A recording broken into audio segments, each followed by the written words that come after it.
Hello and welcome to our tutorial series on Mastering Linux System Administration. Throughout this tutorial, we're going to navigate the world of YAWM and Linux repository management, the cornerstone package manager used in RPM-based systems. Our comprehensive coverage will range from the fundamentals of adding new Docker repositories to the more intricate processes of enabling, disabling, and prioritizing these repositories, ensuring your system's performance is optimized.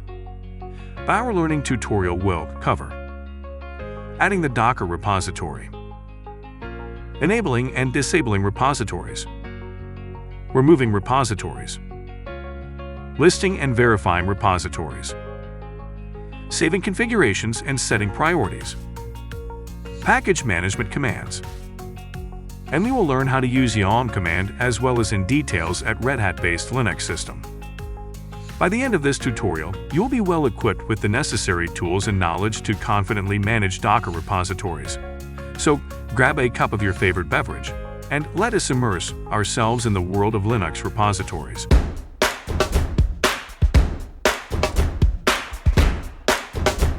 Now let us take a look at why manually adding repositories is necessary when accessing software not available in pre-configured repositories.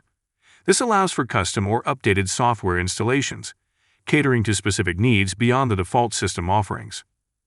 What is a RPM repository in Linux? A RPM-based repository in Linux is a storage location from which your system retrieves and installs software and updates. These repositories contain packages, which are collections of files that make up a particular software or service. Let's explore a few reasons why we need add repository manually. Accessing new software. The default repositories might not contain all the software you need. By adding new repositories, you can access a wider range of applications, tools, and utilities that are not available in the default set. Software updates. Certain applications might require the latest version that is not yet available in the default repositories. Adding or modifying a repository can allow you to install the latest version of that software. Custom or proprietary software. Some proprietary or custom software might be hosted in private or third-party repositories. To install such software, you would need to add the specific repository where it is hosted. Development and testing. If you are a developer or a tester, you might need to use cutting-edge versions of software packages, which are often available in separate testing or unstable repositories. Modifying your repository list to include these can provide access to the latest developmental builds. Upgrading the distribution. In some cases, upgrading to a new release of your Linux distribution might require adding or modifying repositories, especially if you're performing an upgrade before the new release is officially included in the default repositories. Local repositories. In certain environments, especially in enterprise settings, you might need to use a local repository that mirrors the public ones for faster access, bandwidth saving, or security reasons. In such cases, the repository configuration needs to be altered to point to these local mirrors. Security.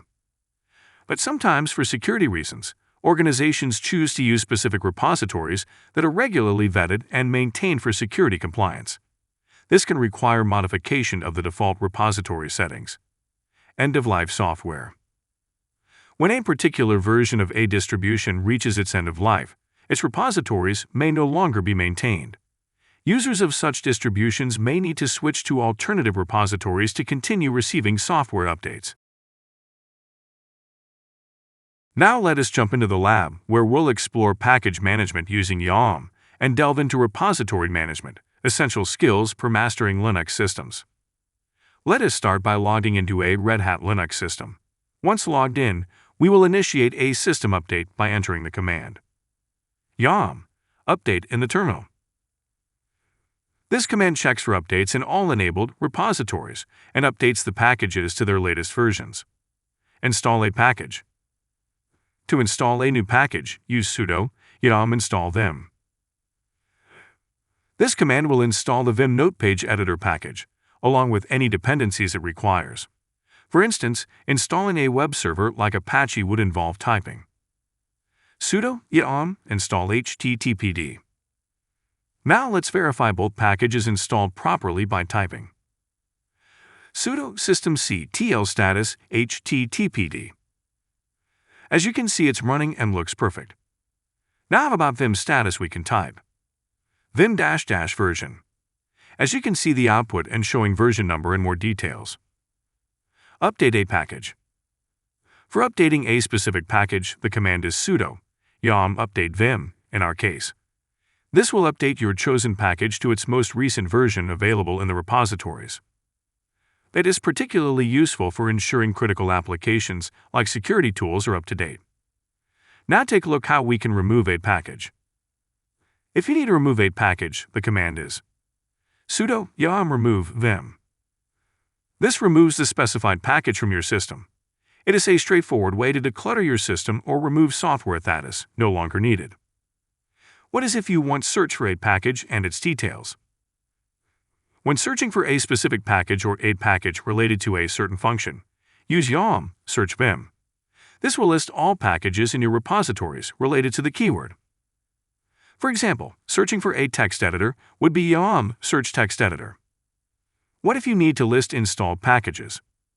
To see a list of all installed packages, the command is yum list installed.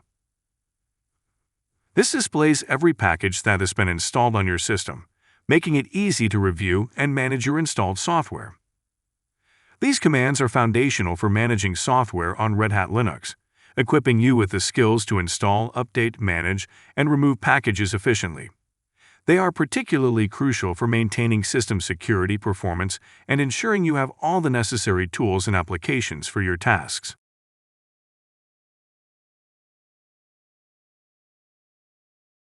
Now let's move to our repository, how to add the Docker repository in lab environment.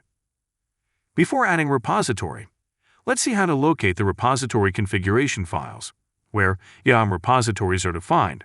On a Red Hat-based system, you can check in the /etc/yum.repos.d/ directory. This directory contains repo files, each defining a yum repository. To list all the repository configuration files, use the following command in the terminal: ls/etc/yum.repos.d/. As you get its listing out redhat.repo, and what if you want to open this file, you can do it by typing. Let's go to etc folder. Now do cd and yum.repos.d and hit enter. Now we can type l as to see content listing file, and now we can do by typing cat then read@.repo. As you can see all the repos URL and file path, pointing lots of different absolute file path. Now let's close it. As you can see, now we are going to install our first package, which is a repository. Type this command: sudo yum config manager --add repo https://download.docker.com/linux/centos/docker-c repo. Once you type and hit enter, the package will be updated. The screen should display adding repo from http://download.docker.com/linux/centos/docker-c repo, confirming we've added our repo. To verify what we've added, it is simple. Type sudo yum list pipe grep docker. But the screen output should say docker-c stable and show the URL we added, indicating successful addition to our repo. This is a custom URL we just added. Now, is there another way we can list the package? We can do that by typing sudo yum list docker ce. This will list for us what we have just added. Another way to verify is by typing ls/etc/yum.repos.d/pipe grep docker. As you can see, it is showing that we have added Docker. What if I want to disable the repo? I am going to type sudo yum config manager -- disable docker ce stable. This command will disable our repo. Now, what if I want to remove this package, say for temporary purposes? I am going to use the exact same URL, but after config manager -- I am going to put the keyword remove repo, and everything else stays the same, so I hit enter. Now, as you can see, I am getting an error message saying DNF config manager error is unrecognized. This means there is an issue with the command. To fix this, I have to use the DNF package manager to remove it. It is pretty simple, as you can see on my screen.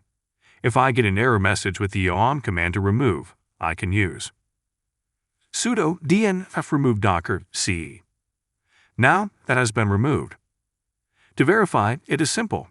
We run ls/e tc/yum.repos.d/pipe grep docker.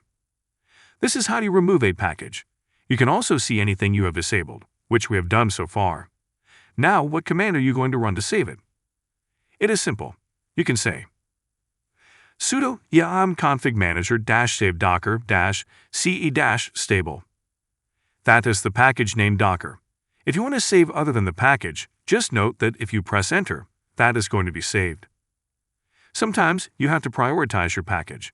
If you have to prioritize, how do you do it? There's a way to do it. If you have multiple packages and need to prioritize one above another, you can run sudo yum install yum -plugin -priorities. Once installed, you need to open the repo file. You already know how to do this. cd/e tc/yum.repos.d/. l/l. Over here you can see the repo files. Now open the Docker repo file, for example, with nano-docker-d repo. Here you need to find the priority parameter and add it under the Docker CE stable section. You can add a line like priority equals n, where n is your priority number. Remember, lower numbers mean higher priority, and we are going to add number 1, and we will exit from it. So this is a short tutorial on how to add custom repositories, verify them, disable them, and configure package updates with YAWM. Practice yourself, as practice makes perfect. We'll see you in the next video. Thank you for watching, and please do not forget to subscribe to our channel. Thank you again for watching our tutorial.